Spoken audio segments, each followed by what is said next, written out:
I always knew when he was sorry. Not because he told me. Not because he said the word. That particular word. 4 letters. Simple and ordinary and available to anyone who needs it. He did not say it. Not in 32 years of marriage. Not once. In all the situations that required it. He was sorry. I knew he was sorry. But he was sorry with his eyes, never with his words. And there is a very particular kind of loneliness in being loved by someone who cannot bring themselves to speak their apology out loud. He would look at me. That was his way. After whatever had happened, after whatever had been said or done or allowed to pass without being stopped, he would find me in the room, or in the kitchen, or on the other side of an evening that had gone wrong, and he would look at me with those eyes of his. Brown eyes, deep set, the kind that have always said more than his mouth. And in those eyes I would see everything. I saw the guilt. I saw the recognition that he had failed me. I saw the wish that things had gone differently. I saw the love. Always the love, undeniable and complete. But I did not see the word. The word stayed behind whatever wall he kept it behind. And I would look back at him. And sometimes I would nod. And sometimes I would simply turn away. And the apology would dissolve into the air between us, unspoken, and we would go on. For 32 years we went on this way. And in most of it we were happy. I want to say that clearly and without qualification, because the happiness is as true as the hurt, and this story cannot be honest if it only tells one of them. We were happy. He is a good man. He loved me and he loves me still, and his love has been, for 32 years, the steadiest and most reliable fact of my life. But a love that cannot bring itself to speak is a love that asks a beloved to carry something alone. And I carried it. For 32 years I carried the silent apologies and the looking eyes and the wall between the guilty heart and the spoken word. I carried it the way you carry things when you love someone, quietly, without complaint, telling yourself it was enough. Telling yourself the eyes were enough. Telling yourself that a man who looks at you like that is showing you something real. And he is. He is showing you something real. But real and enough are not always the same thing. This is the story of how it finally changed. Of what it took. Of the word. When it finally came. After 32 years, and of what I did with it. My name is Joyce. I'm 66 years old. I've been married to Jerry. He has always been Jerry. Nobody who knows him calls him Gerald. For 32 years. We met when I was 34 and he was 37, which means we came to each other already formed, already the people we were going to be, with all the good and the difficult already in place and no particular expectation that the other person would change it. I knew, when I married Jerry, about the eyes. I had seen them in the 18 months we were together before the wedding. I had seen them when he was moved by something, when something reached him. A film, a piece of music, when our daughter was born and he looked at me over her head with those eyes full and bright. I had seen what they were capable of expressing. I married the eyes as much as I married the man.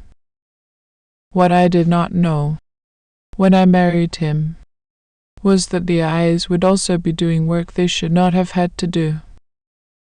That they would become, over time, the substitute for words that needed to be said but were not. That I would spend 32 years receiving apologies in a form that could not quite reach me because it had no sound. I knew about his mother before I married him. Miriam. She had been widowed when Jerry was 17. His father, a man I never met but who I understood from the way Jerry talked about him to have been steady and kind and present. When his father died, Jerry became, in a particular way, the eldest children who lose a parent young, the person his mother turned to. Not inappropriately, not with any dark intention, but fully, completely. Miriam turned to her son the way a person tends to what is left when what was most essential is suddenly gone. And Jerry, who was 17 and grieving his own father and who had his mother's grief sitting on top of his own, did what a good son does. He turned back. He showed up. He became reliable in the specific way of someone who has decided that their presence and their availability are the most important things they can offer. He never stopped. That is the thing. 37 years old when I met him, 20 years on from his father's death, and he was still turned toward his mother with everything he had. Still available. Still reliable. Still choosing her comfort when her comfort and my comfort were in competition. I understood it. That is also important to say. I understood the history. I understood that a boy who loses his father at 17 and becomes the anchor for his mother's grief does not simply stop being that anchor because he grows up and marries someone. The shape has been set. The role is deep in him. You do not argue a person out of the things that were formed in their grief. But understanding something and being all right with what it costs you are different things. And I was understanding for a long time before I acknowledged the cost. Miriam was. I want to be precise about this. She was not a wicked woman. She was not cruel in any dramatic sense. She was a woman who had decided, somewhere in the decades of widowhood and dependence on her son, that her son's life was partly hers. That what Jerry had was, in some measure, her entitlement, and that the woman Jerry had married was someone whose primary function was to tend a life that she, Miriam, could claim access to. She did not say any of this. She would not have said it. If you had asked her, she would have said she loved me and welcomed me and was grateful I made her son happy. She might have believed it. People can believe things that their behavior contradicts. What she did, instead of saying it, was smaller and more persistent. A comment here. A slight there. The particular way she arranged herself at the center of things whenever we were all together. The way she spoke to Jerry at family gatherings as though I were not present or were present only as furniture. The way she made decisions about family occasions, about Christmas, about birthdays, about who went where and when, without consulting me, and then seemed mildly surprised when I had my own preference. The way she sometimes said to Jerry, in front of me, "You know how it was before, Gerald, before me." The before she meant was the time before I arrived in her son's life, the time when she had him more completely. Each individual thing was small. That is the particular genius of this kind of behavior. It is always small enough to dismiss, always mild enough to make you feel unreasonable for noticing it. But 32 years of small things is not small. 32 years of small things is a landscape. And across every part of that landscape, Jerry's eyes, looking at me after Miriam said something that landed wrong. Looking at me across a room when she arranged something in a way that excluded me. Looking at me at the end of evenings that had cost me something. With those eyes that said everything. I know. I see it. I'm sorry. Never the words. Always the eyes. Let me give you the pattern in its details. Because patterns are not abstract.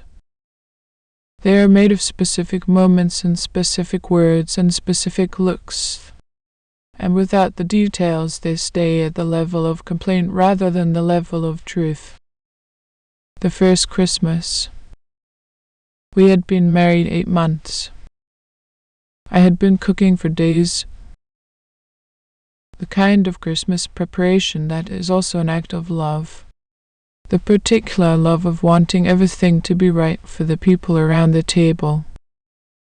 Miriam arrived in the afternoon and she walked into the kitchen and she looked around and she said, "Gerald always preferred the stuffing done the way his grandmother did it." She said it pleasantly, informatively, as though she were simply conveying useful knowledge.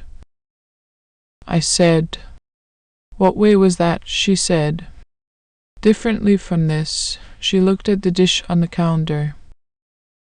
"Never mind. This will be fine." I put the dish in the oven. I turned to the sink. And behind me I heard Jerry come in from the hallway and I heard Miriam begin a different conversation.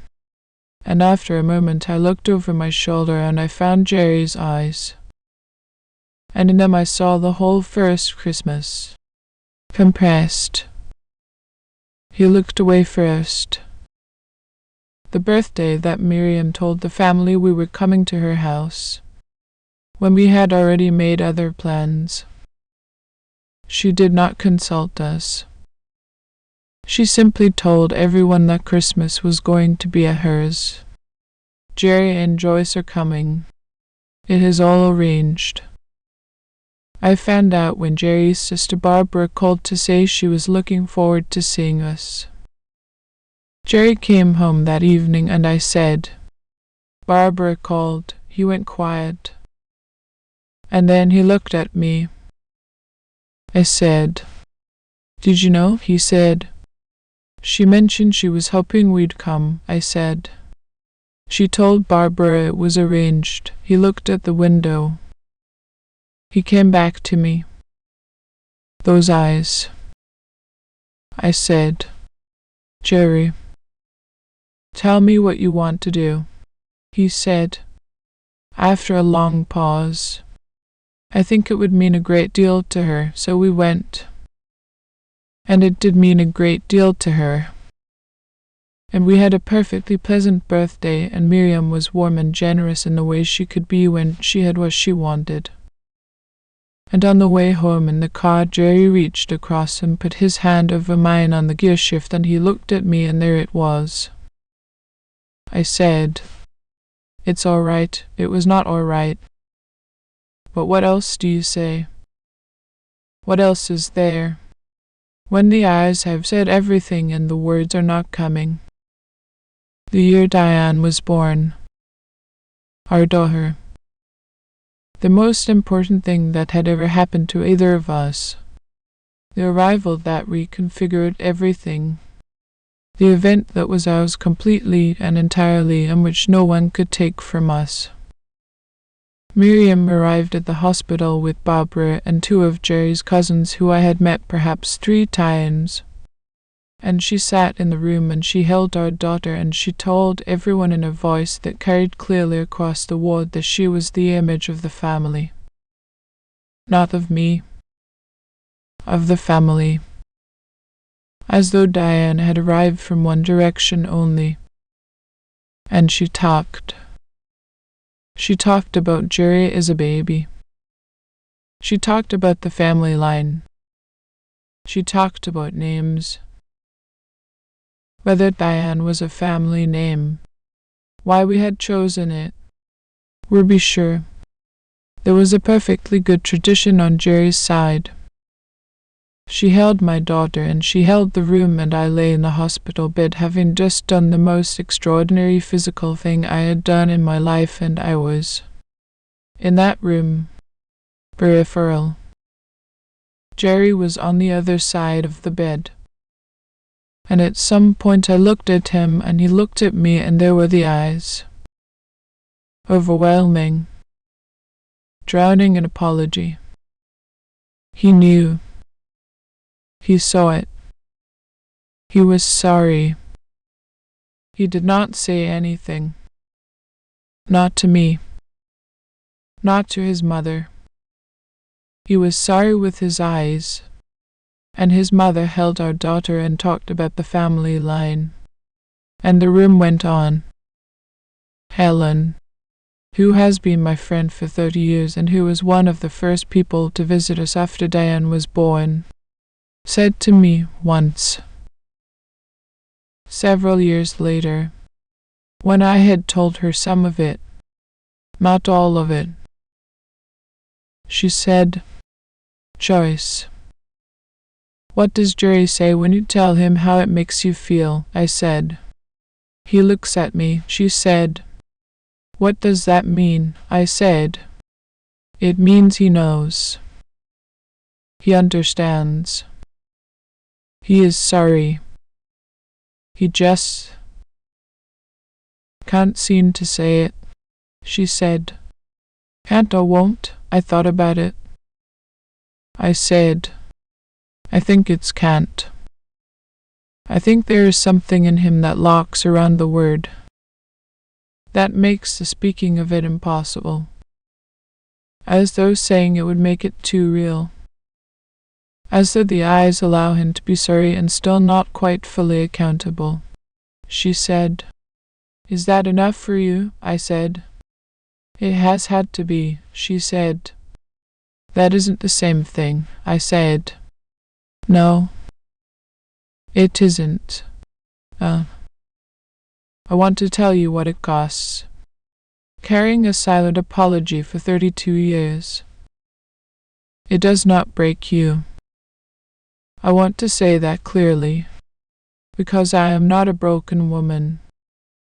I'm 66 years old, and I am standing, and I am clear-eyed, and I am still, after everything, married to the man I chose and glad of it. It does not break you, but it does something.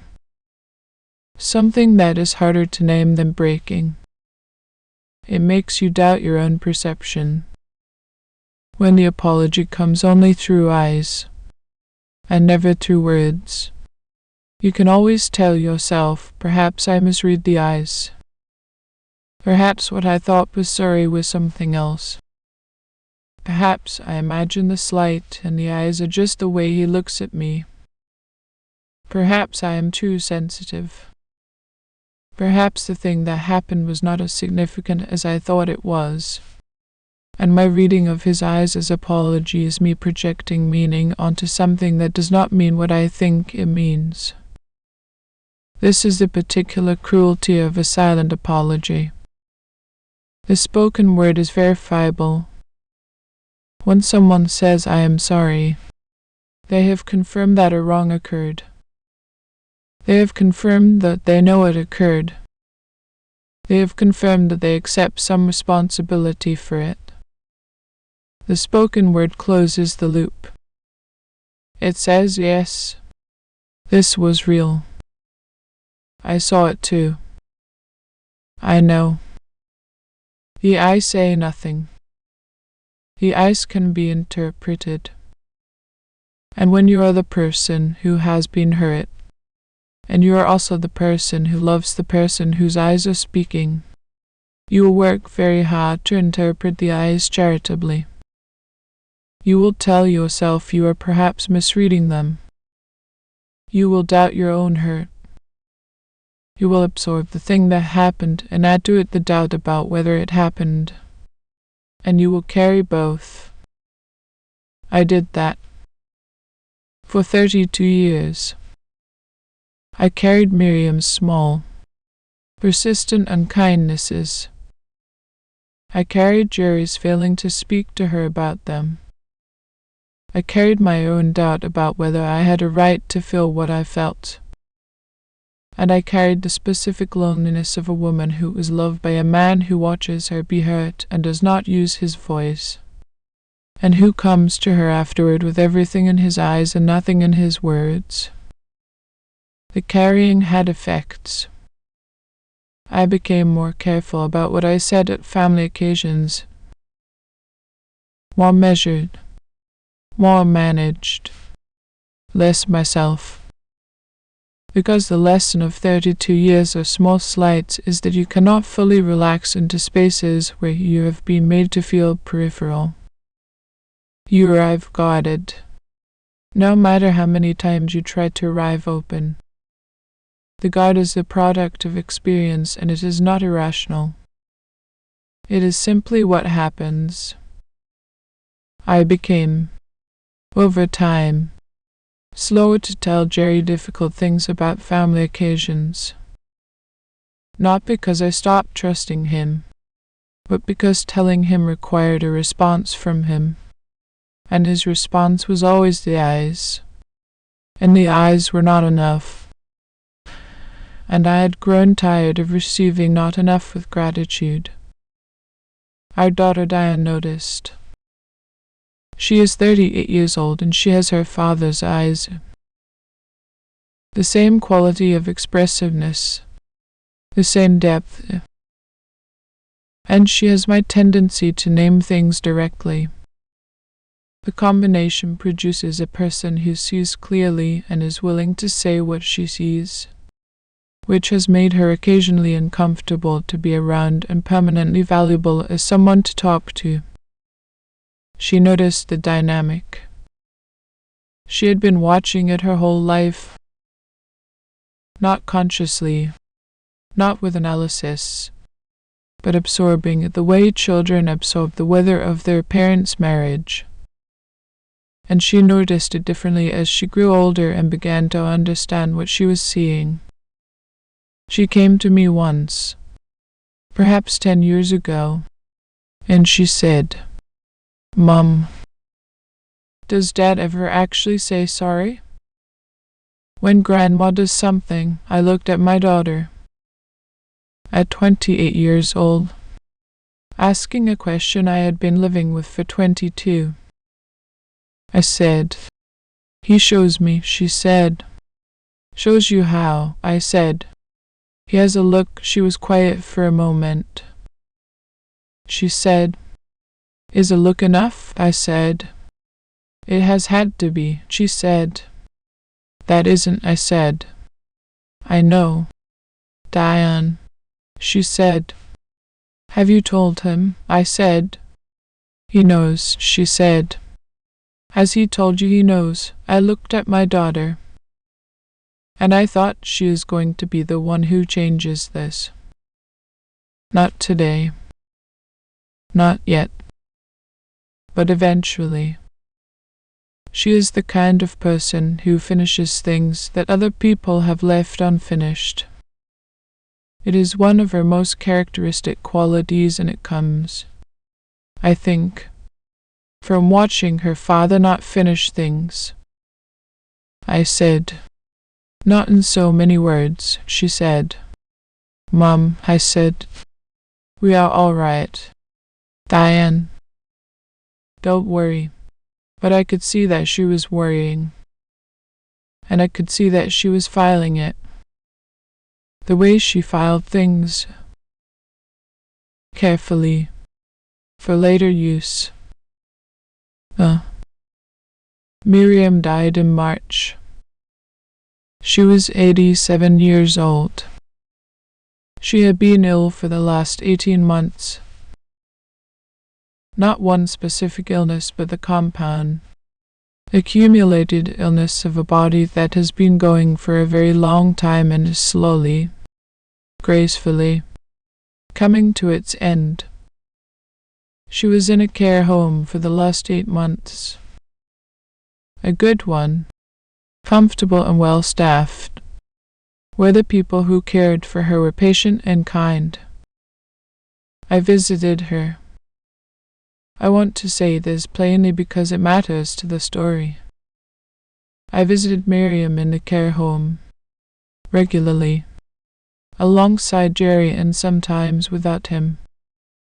Not because I owed it to her.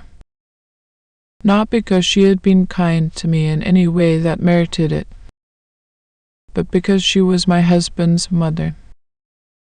Because she was elderly and ill and frightened in a way that even the most difficult people become frightened when the end is close enough to sense. And because I had, over 32 years of being married to her son, developed something for Miriam that was not quite love but was not unkindness either. A clear-eyed, complicated regard, an understanding of what she was and why she was it, and a refusal to let that understanding become either excuse or accusation. I sat with her. I brought her things. The particular biscuit she liked, which were difficult to find and which I drove 20 minutes out of my way for because she had mentioned once that she missed them. I talked to her about Jerry when he was not there, because she liked to hear about him. I talked to her about Diane and the grandchildren. I held her hand when the holding was welcome, and I sat in the chair at the end of the bed when it was not. Jerry watched me do all of this. He was present for most of the visits, and he watched me give his mother the grace that she had never quite given me, and I could see what it cost him to watch. Not the watching itself. That was a gift, I think, for him, but the understanding that came with the watching. The understanding of the size of the thing I had given and the size of the thing he had failed to give me in return. His eyes, during those months, were something else entirely. Not the guilty sorry of the previous 30 years. Something deeper and quieter and more complicated. Something that was doing work far beyond what eyes are usually asked to do. I had spent 32 years reading his eyes, and even I did not have a word for what they were saying in those months. Miriam died on a Tuesday morning. Jerry was with her. He had been there through the night, and she went quietly, in the early morning, in a way of very old people who have been preparing for a long time. He called me, and his voice was the voice of a son who has just lost his mother. Flat, stripped of its usual qualities, running on a frequency that is very low and very basic. I went to him immediately. I drove to the care home, and I found him in the corridor outside her room, and I put my arms around him, and he held on in the way of someone who has been holding onto something alone for many hours and finally has someone else to help. The weeks that followed were the weeks that follow any death. The arrangements, the calls, the paperwork that seems designed to keep the grieving busy rather than to give them anything they actually need. Barbara came, and between them they organized things. I helped where I could and stayed back where I was not needed. Jerry went through those weeks with the contain. quiet grief of someone who had loved his mother for 52 years and was now navigating the first weeks without her. I did not rush anything. I did not expect anything. Grief has its own timetable, and I had learned, across 48 years of living, that the right thing to do with someone else's grief is to stay present without demanding any particular form of response from them. But Diane came. She came on the weekend after the funeral, on her own. Patrick stayed home with the children. She came to help, she said, to help clear things, sort things, do the practical things that needed doing. And she did help. She was there all day Saturday, sorting through things with Jerry, making tea, doing what needed to be done. And then, in the evening, after dinner, she found her father in the garden. I was in the kitchen. The garden door was open, and the evening was mild, and I could hear them without trying to. Their voices carrying on the still air. I was not eavesdropping. I want to be clear about that. The door was open, and they were speaking, and I was nearby. What I heard without intention. Diane said, "Dad, can I ask you something?" Jerry said. "Of course," she said. All those years. When Grandma said things, did things, the stuff that wasn't fair to Mum. A pause. Did you ever actually say sorry to her? With words, I stopped moving in the kitchen. Jerry was quiet for a long time. He said, "I showed her," Diane said. "I know. I've watched you show her my whole life." She said it gently, not as an accusation, as a simple fact. "Dad, did you ever say the word?" Another long silence. He said, "No," she said. "Why not?" And I stood in my kitchen in the still evening, and I listened to my husband try to answer the question that I had never quite asked him directly, and which our daughter was asking for me. He took a long time to answer. I know this because I stood at the kitchen counter and I waited, and the silence from the garden stretched, and I did not move.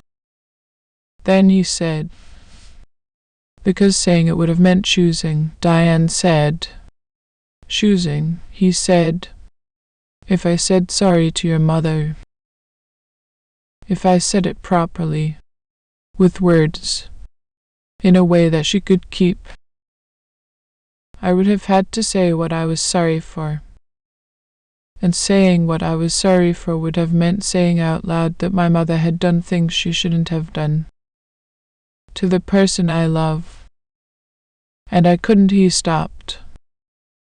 He said, "I couldn't say both those things at the same time. I couldn't love her and say it." Diane said, "So you said nothing?" "To protect your mother," he said. "To protect them both."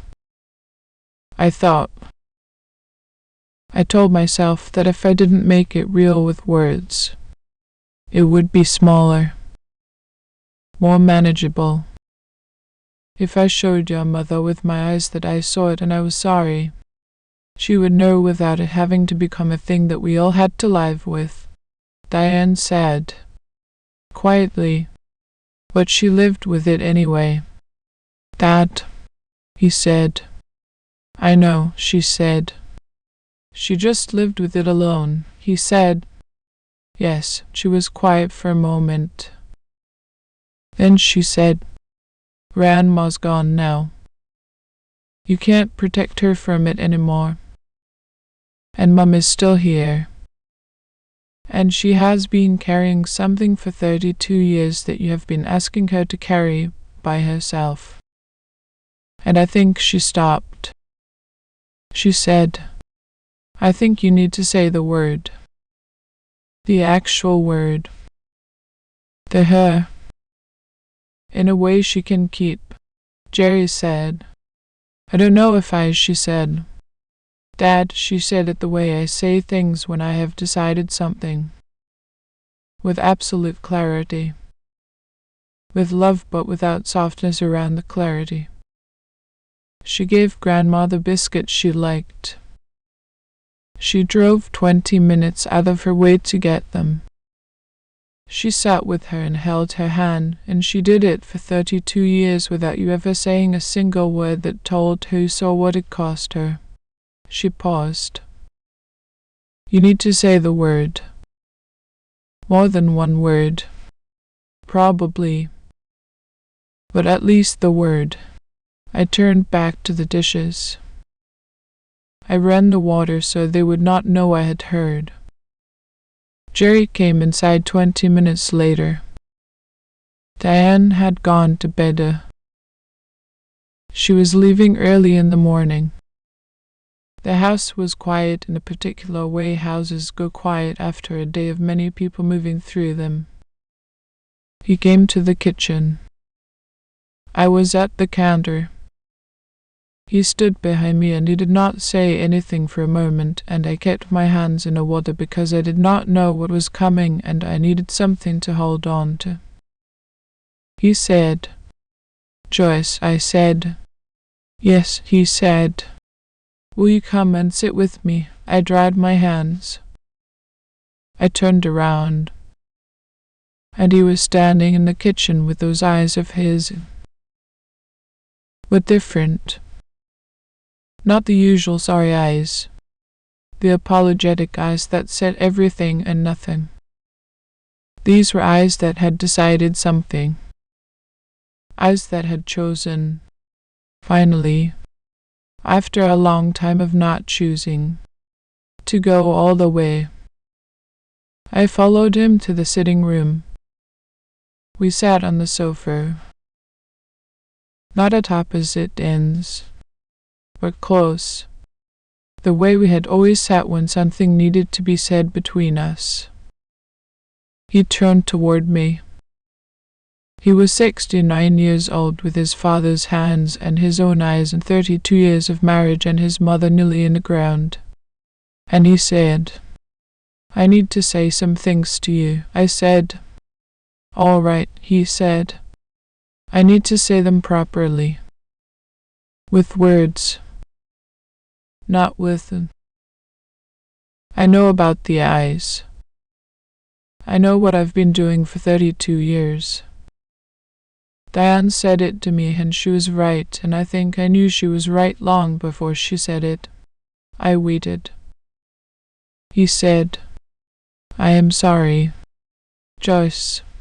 The words. In the air. In the room. The specific, actual, spoken words that had been behind his eyes for 32 years and had never made it to his voice until this moment. I sat very still. He said, I'm sorry for every time my mother said something that wasn't kind and I said nothing. For every time she arranged things without asking you and I let it stand. For every birthday and every Christmas and every afternoon visit where you were less centered in the room than you should have been, and I watched it happen and chose not to address it. He said it carefully, slowly, as though he were reading from something he had been writing in his head for a very long time and had only just found the chance to read aloud. I chose, every time, to protect her comfort over your dignity. And I told myself it was love for both of you, and it was not. It was Garda's dressed as love. I said. Jerry, he said. Let me finish. I let him finish. He said, I said sorry with my eyes because the eyes did not have to be admitted to. I could tell myself I had apologized without having to account for it, without having to say out loud what I was apologizing for. Because saying out loud what I was apologizing for would have made it real. And if it was real, I would have had to do something about it. And doing something about it would have meant talking to her, telling her what was not acceptable. And I could not. He stopped. He said, "She was my mother. She was all I had left of my father. And I was 17 years old in the back of my mind for 32 years. And I chose her. Not consciously, not with intention, but I chose her. And in doing so I did not choose you. And you deserve to be chosen." The room was very quiet. He said, "I am sorry." In words. With all of them. For everything I could see and said nothing about. I sat with it. The word in the air. Words. Plural. A flood of them after 32 years of drought. I sat with them the way you sit with something you have been waiting for long enough that its arrival feels almost too large to receive all at once. And then I said, "I heard what you said to Diane," he said. "I thought you might have," I said. "I wasn't trying to hear." The door was open. He said, "I know," I said. "Do you mean it?" "All of it," he said. "Every word," I said. "You chose her," he said. "Yes," I said. "That is the most honest thing you have said to me in 32 years. He looked at me. I said, "Do you know how long I have needed someone to say that? Not to excuse it. Not to justify it. But just to say it. Yes. I chose her. I saw what it cost you and I chose her. Just that. Just the honest thing." He said, "Yes. I know." I said, "Your eyes always said it." I always knew. But the knowing without the hearing it is very lonely. Jerry. Living with someone who you know sees you and is sorry and will not speak it. The loneliness of that is very particular. He said, "Tell me," I said. "It makes you doubt yourself. Whether the thing happened the way you think it happened. Whether you have a right to feel what you feel. Whether you are being unreasonable. Because if he really saw it, wouldn't he say something? And if he doesn't say something, perhaps it wasn't as real as you thought." He closed his eyes. He said, "I'm sorry," I said. "I know. I have always known." He said, "Is that enough?" "Is knowing," I said. "Not always." "That is what I am telling you. Knowing without hearing is not always enough." He said, "Is it enough now?" With the words, I sat with that question for a long moment. I thought about 32 years. About the eyes. About Miriam's biscuits driven 20 minutes out of the way. About Christmas stuffing and hospital rooms and birthday parties arranged without asking me. About sitting in the car on the way home from things that had cost me something, with his hand over mine and those eyes in the dark of the car. About this sofa. This room. His voice. The words. Finally, after all of it, I said. It is a beginning, he said. Tell me what to do. With the beginning, I said. Talk to me. That is all. When something is difficult, when something needs to be said, use your voice. For me, the way you used your eyes, all that capacity, all that honesty, use it with your voice. That is all I ask, he said. I can do that, I said. You're going to have to learn to. It will not come naturally, he said. I know, I said. But you started tonight, he said. Yes, I said. That counts for something, he said. Joyce. I love you, I said. I know. Jerry, he said. You've always known, I said. Yes. But it is nicer to hear it. He reached across and he took my hand. Not the usual hand over hand on the gear shift in the dark, but properly. Fingers interlace, the way we held hands in the beginning. And we sat like that in the sitting room that had been the room of our marriage for 32 years. And the house settled around us in the way houses settle at the end of difficult days. And the evening went on. Oh. It did not all change at once. Real things do not change all at once. The patterns of a 32-year marriage do not dissolve because one night on a sofa man finally says what has been in his eyes all along. The change is real, but it is slow, and it requires practice from someone who has not had the practice. Jerry began, in the weeks after that evening, to speak, not grandly, not with speeches or declarations, but in the small, daily way that matters more than speeches. When something came up that touched on the old territory, when Barbara said something that landed wrong, or when Diane noticed something and mentioned it, he would come to me and he would say, in his careful, considered way, I think that was difficult. Was that difficult for you? And I would say, yes. And he would say, I'm sorry it was difficult. It should not have been. Small things. But spoken.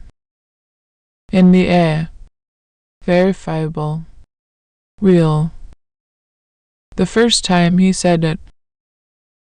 The first time after that sofa evening that he said the words in response to a real moment rather than a 32 years overdue confession, was at Barbara's house. 2 months later. A family lunch. The kind of thing that had always required me to arrive guarded. Barbara had said something small, the kind of small that accumulates. And I had absorbed it in my usual way, and I had said nothing, and I had carried it through the afternoon. On the way home in the car, Jerry said what Barbara said about the arrangement of the holidays. I said, yes, he said, it was not fair. She should have asked you. It was not her decision to make. I looked at him. In the car. In the particular intimacy of a car that is its own small world, separated from everything else. He said, I should have said something at the time. I didn't. I should have. I said, you will next time, he said. Yes. I will. He has. Not perfectly. Not every time. The habit of 32 years does not disappear in 2 months, but more than before, and more than the eyes, which still speak. They still speak, those eyes of his. They were not the problem, and they are not gone, but they speak alongside the words now, as accompaniment rather than substitute. Diane called me after that Sunday at Barbara's. She had heard from Patrick that Jerry had said something on the way home. She said, "Mum." "How is it?" I said. "Better," she said. "He's trying," I said. "He is," she said. "Is trying enough?" I said. "For now." "Yes. Trying, with words, is more than eyes without trying," she said. "That is a very nuanced position," I said. "I have had 32 years to develop it," she laughed. And then she said, "Mum, thank you. For now. For not being angry about all of it. For staying," I said. "I stayed because I love him, and because the love has always been real, even when the practice of it was insufficient," she said. "That is a generous way to put it," I said. "It is the honest way," she said. "I love you, Mum," I said. "I know, my darling. I know. I'm 66 years old. I have been married to Jerry for 32 years, and I intend to be married to him for whatever comes next, which I hope is considerable. He is in the garden as I tell you this. It is May, and the garden is doing its May things, everything growing with the particular enthusiasm of a world that has been waiting out the winter. He is doing something with the rose bed along the back fence, which he began planting 2 years ago when I mentioned, once, that I had always wanted roses. He heard me say it once. He went out the following week and he began. That is the other side of him. The side that hears things and acts on them quietly. That turns love into presence and attention and the planting of things you mentioned once. That side has always been there. That side I have never doubted. What I am learning, at 66, is that people are both their best and their most insufficient at the same time. Jerry's eyes were genuine. The love in them was genuine. The sorry in them was genuine. He was not performing. He was not taking shortcuts on purpose.